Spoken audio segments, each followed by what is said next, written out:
ब्राह्मण समाजातील विविध पातळीवर व्यक्तींवर झालेल्या हल्ल्याचा निषेध व्यक्त करण्यासाठी तसेच या समाजाला शिक्षण, नोकरी, शासकीय सवलती व राखीव जागा मिळाव्यात यासाठी ब्राह्मण समाजाने राज्यस्तरीय मूक मोर्चाचे आयोजन केले होते। शनिवारवाड्यापासून ते विधान भवनापर्यंत हा मोर्चा काढण्यात आला।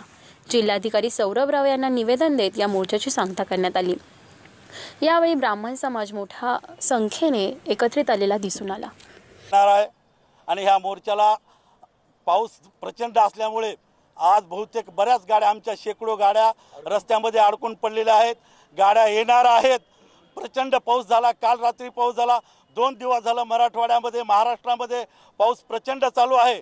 तरीही आमची ब्राह्मण शक्ती, आमच्या मागे कुठली मोठी पक्ष नाही, कुठली संघटना नाही, काही नाही। बहुभाषिकवाल्यांनी आम्हाला थोडं समर्थन दिलेलं आहे, बाकी कुठल्याही संघटनेचं, कुठल्याही पक्षाचं। पण एक तुमच्या माहिती करता सांगतो की या आता इथून हा समाज झोपणार नाही।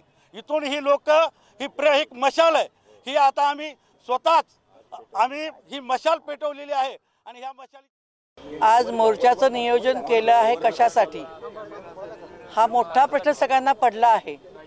पण हा मोर्चा अशासाठी केला आहे की आमचा बहुसंख्य समाज हा श्रीमंत नाहीये, बराचसा खूप गरीब आहे।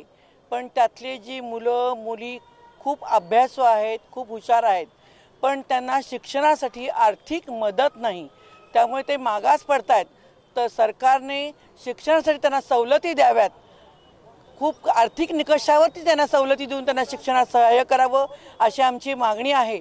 आणि ज्याप्रमाणे जर मृत पुतळ्यांना संरक्षण नाही तर आमच्या जीवित माणसांना संरक्षण कसं मिळेल हा प्रश्न मला सरकारला सांगायचा आहे। आणि बाकी काही नाही, ही विनंती मी करत असताना मला सरकारला कुठलाही दम द्यायचा नाहीये, कुठलाही त्यांना संकटात आणायचं नाहीये। फक्त मी एवढंच सांगते की हा मोर्चा झाल्यानंतर आमच्या लगेच मागण्या पूर्ण होतील हे आम्हाला माहीत नाही।